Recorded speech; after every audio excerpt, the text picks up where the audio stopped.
نفس ما قدمت لغد واتقوا الله ان الله خبير بما تعملون صدق الله العظيم.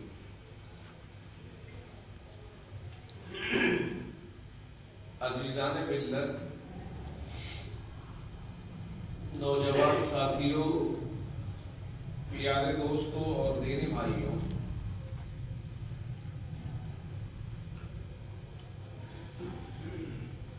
میں آپ حضرات کو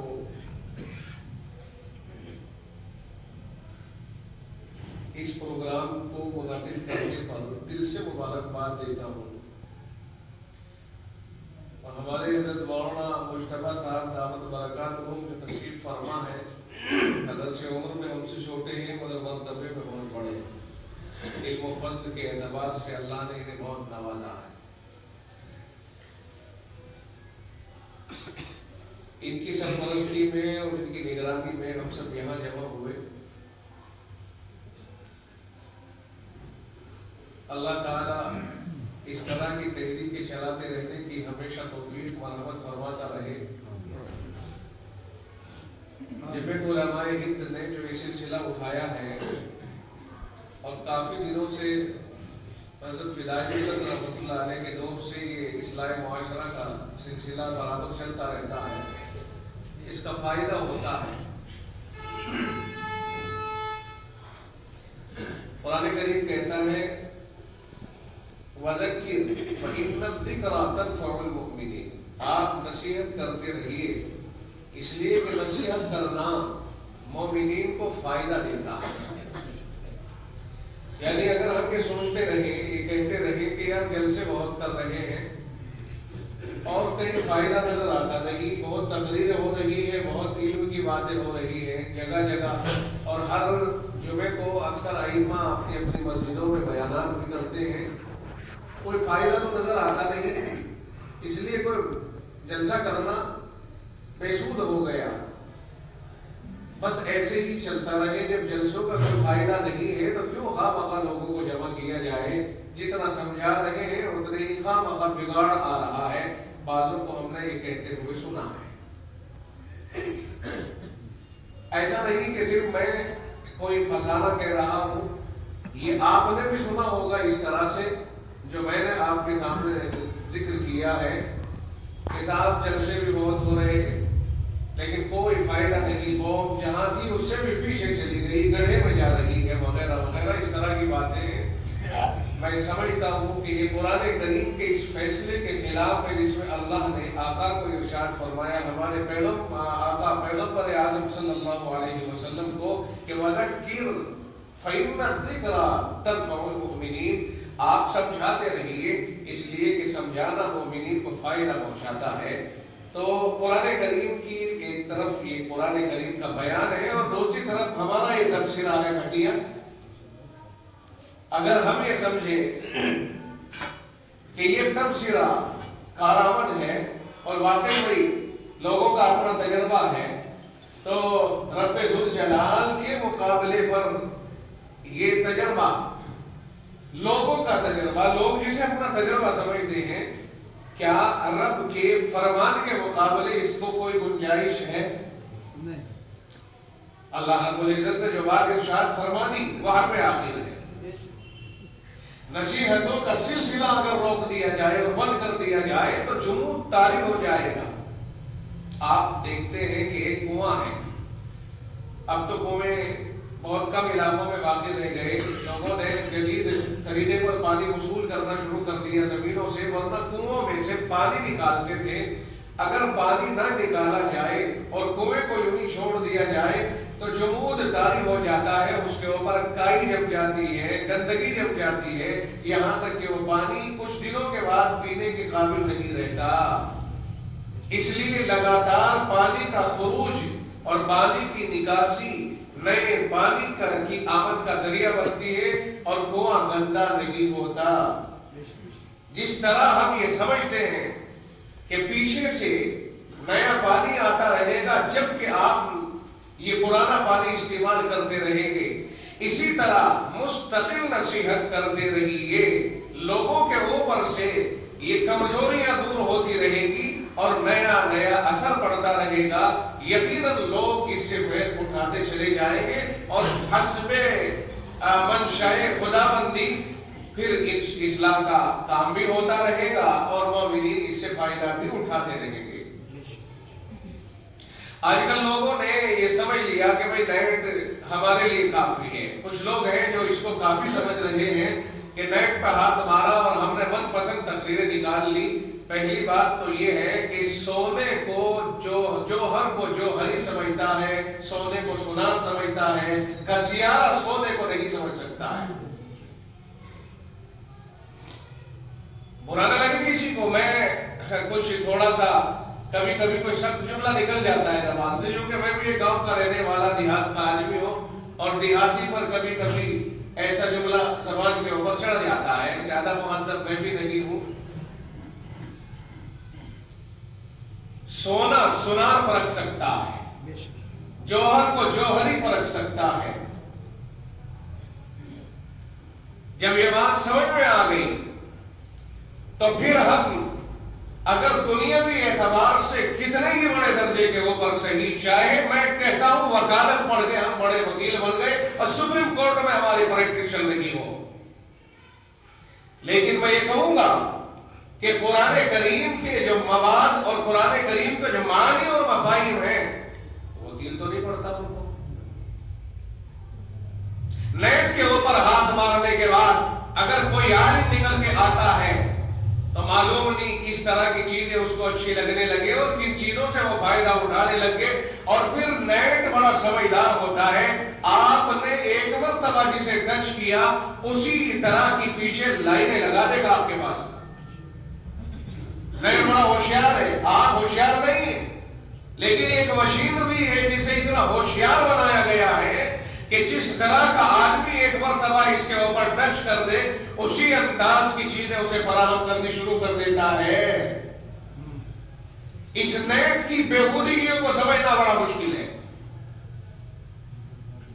آدمی نے اپنی مرضی سے کسی کو چن دیا اور دماغ نے طے کر دیا کہ رات فلاں کی میں تو تقریر سنتا ہوں، کیا ٹھکانے، بڑی سمجھ میں آنے والی بڑی پوائنٹ کی بات کرتا ہے۔ سمجھنا اسی کو آئے گا جو پہلے سے اس موضوع کو سمجھتا ہوگا۔ میں وکیل نہیں ہوں، جو پوائنٹ عدالتی ہو سکتے ہیں وکیل ہی مجھے بتائے گا۔ میں مولوی ہوں، مسائل میں بتا سکتا ہوں، قرآن کریم کی آیتیں میں بتا سکتا ہوں، لیکن جو پوائنٹ وہاں چلنے والے ہیں وہ مجھے وکیل سے ہی پوچھنے پڑیں گے۔ میں وکیلوں کے شعبے میں دخل اندازی نہیں کر سکتا، دنیا مجھے بے وقوف کہے گی۔ ڈاکٹر اپنے فن کا ماہر ہوتا ہے، اسے جسم کے سلسلے میں عوارضات کو سامنے رکھتے ہوئے علاج کا مرکہ حاصل ہوتا ہے۔ اسے معلوم ہے کہ اگر یہ پھلاوٹ آئی ہے تو اس کا سبب کیا ہو سکتا ہے، اگر بلڈ پریشر بڑھتا ہے تو اس کا سبب کیا ہو سکتا ہے، وغیرہ بہت سے امراض ہیں۔ میں اگر مولوی ہونے کے بعد ڈاکٹروں کی تجویز اور تشخیص میں دخل اندازی کروں، مجھے پاگل گھوشت کیا جائے گا۔ مجھے بھی اپنا علاج ڈاکٹروں سے ہی کرانا پڑے گا۔ اگر وہ مجھے کسی سرنج کو لگانے کی تجویز رکھیں کہ مجھے وہ لگوانی پڑے گی، میں منع نہیں کر سکتا۔ وہ جس طرح کی پرچے میں دوائی لکھیں گے اسے مجھے لانی پڑے گی۔ میں آپ کو یہ ادھارن کے طور پر یہ بات اس لیے کہہ رہا ہوں کہ آج کے دور میں جو کھڑا ہوا اسلام پر اعتراض کرنا بہت آسان ہوتا ہے، اور قرآن اور حدیث اور علم دین کے اوپر تجزیہ کرنا تو ہر ایک آدمی کر سکتا ہے، اس لیے کہ سامنے والا کمزور ہے بظاہر، نتائج بعد میں نظر آ رہے ہیں اس کے سامنے، یہاں دنیا کے اندر جو چیزیں ہیں ان کے نتائج بھی سامنے ہیں۔ اس لیے میں عرض یہ کرنا چاہتا ہوں کہ یہ دینی باتیں ہمیشہ دینداروں سے ہی سوچنی اور سمجھنی چاہیے۔ ہر کس و ناقص نہ بتا سکتا ہے نہ اس کا اہل ہوتا ہے۔ نیٹ آپ کو بہت دفعہ گمراہ کر دے گی۔ نیٹ پہ بڑے بڑے مکار و عیار پڑے ہوئے ہیں جو آپ کے ایمان چھیننے کے لیے باضابطہ طریقے پر محنتیں کر رہے ہیں، رات دن اپنے بیانات گندگی ان میں شامل کر کے اسلام کے خلاف اور بڑے پیارے انداز میں آپ کو اس انداز میں لے کر کے چلیں گے کہ پتہ بھی نہیں چلے گا اور آپ ان کے مقصد کے مطابق ذہن بنا لیں گے اپنا اور اپنوں سے لڑتے نظر آئیں گے. آپ کہیں گے صاحب فلاں صاحب یہ کہہ رہے ہیں, آپ فوری طور پر سرچ کریں گے گوگل پہ گانے کی. ہم خوب جانتے ہیں, ہم خوب دیکھتے ہیں ان باتوں کو. کوئی بڑے سے بڑا عالم ڈاکٹروں کی دوائیوں میں مداخلت کرنے کا مجاز شرعاً نہیں ہے, اس لیے کہ اسے پتہ ہی نہیں دوائیوں کے سلسلے میں. وکیلوں کی وکالت میں مداخلت نہیں کر سکتا. تو پھر علماء جن چیزوں کو جانتے ہیں غیر عالم ان میں مداخلت نہیں کر سکتا ہے. علم تو دنیا میں بہت ساری چیزوں کے ہیں. ایک آدمی مثال کے طور پر پیشاب کو چیک کرنے میں ملکہ رکھتا ہے, ہم نہیں کر سکتے. وہ بتائے گا کہ آپ کو کیا بیماری ہے. ایک آدمی خون چیک کرنے کا ماہر ہے, وہ بتائے گا. ایک آدمی لعاب چیک کرنے کا ماہر ہے. کوئی بلغم سے بیماری سمجھتا ہے, کوئی کسی چیز سے. ہم نہیں کر سکتے ہیں وہ کام جو وہ کر رہے ہیں, لہذا ان کی رپورٹ کے اوپر اعتماد کرنا ہوگا. آج تک کبھی نہیں سنا ہوگا کہ ڈاکٹر کوئی تجویز پیش کر رہا ہو